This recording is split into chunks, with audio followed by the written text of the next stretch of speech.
Hey church, good afternoon. My name is Josh Flores Olvera, and I am the missions minister here at First Temple. Today, I get the pleasure of sharing with you to do our midday prayer. It's a little different throughout this time of COVID. We started doing it almost every day, and now we're doing this stuff pre-recorded just on Tuesdays at noon. So know that if you've been looking for it those other days, we're just doing it Tuesdays at noon, and we're glad that you joined us here. So really what this time is for is just to give you tools and exercises to help build you up spiritually. And so all the ministers, we're all gifted in different ways. We all kind of connect to God in unique ways in which we were kind of wired. And so what you may experience from Gary Anthony or Jim Siegel or Evan Duncan is going to be different than how I connect. And so one of the things that has been very helpful to me is memorizing prayers or practices while doing some sort of an activity. Not necessarily because you don't like to just sit there and focus, but because it's just something I've never done before, and because of that, it's something that I've discovered and have started to love. And so one of the ways in which I do that is usually Tuesday afternoons. You can find me at Temple High School, and I'm climbing the stairs up there. So going up and down, and usually while I'm going up, I'm saying some sort of prayer, and while I'm coming down, I'm saying some sort of prayer.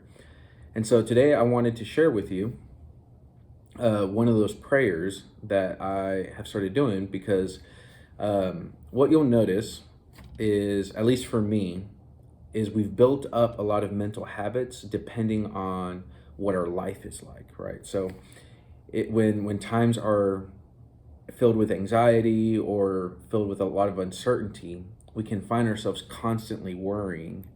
And what that does, at least for me, is it builds mental habits for us to just constantly be anxious, constantly be worrying about things. And then before we realize it,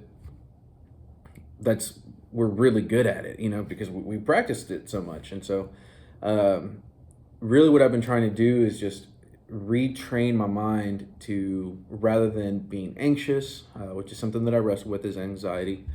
I want to build mental habits to, in the times in which I'm struggling, rather than to go to my default, which is to be anxious. I want my default to be prayerful. And yes, a lot of that is the work of the Spirit in our lives, but I think also it's mental habits. And so one of the things that I like to do is I like to recite a prayer. And this prayer comes from somebody, he's a pastor out in Portland. His name is Mark Allen Chelsky, and I came across him when our church did the apprenticeship series, because he's got a podcast called The Apprenticeship Way. And so I was just looking for resources and trying to find something that would give me a little bit more material. And I came across this, and it actually had nothing to do with the sermon series, but it has been very helpful for my life. So basically, as I'm going up the stairs or down the stairs, or maybe even on a run, it's a prayer that you recite while you're taking in a breath and breathing out. So here is the prayer. He calls it the anchor prayer. It's something that anchors us, okay? So here's what he does. When he breathes in, he says, "I rest in faith." And then he breathes out and says, "Trusting Father."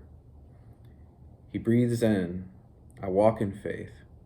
He breathes out, "Following Jesus." He breathes in, "I hear in faith." He breathes out, "Obeying Spirit." He breathes in you. He breathes out, "I remain." So here's kind of what it would look like. I rest in faith, trusting Father. I walk in faith, following Jesus. I hear in faith, obeying Spirit. In you, I remain. So you may not be very good at that, but you practice this. And what here's kind of his experience with this prayer. Okay, it says he goes, "I've been doing the anchor prayer like this for quite some time now. Not only have the words settled in my heart, but I've noticed how the words have begun to shape my thinking. I'm more conscious of when I'm acting from trust or fear. I'm more willing to rest because I am coming to believe that my accomplishments don't define me. I'm finding myself thinking more quickly of the implications of my actions on others.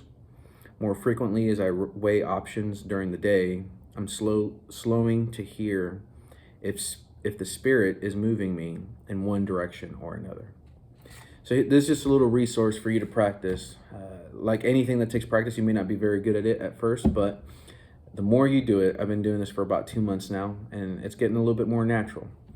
And so I want to encourage you to do it. Go for a walk, go maybe climb some stairs, or just take a walk up around your neighborhood or apartment complex and try this. So just rewind it a little bit, and you'll see what I'm saying there. But I just want to encourage you to try that. And remember that as much as it is the work of the Spirit, it's us participating with the work of the Spirit. And that's where the Spirit enables us to transform our mind. So I hope this blesses you as much as it's blessed me. And have a wonderful Tuesday afternoon.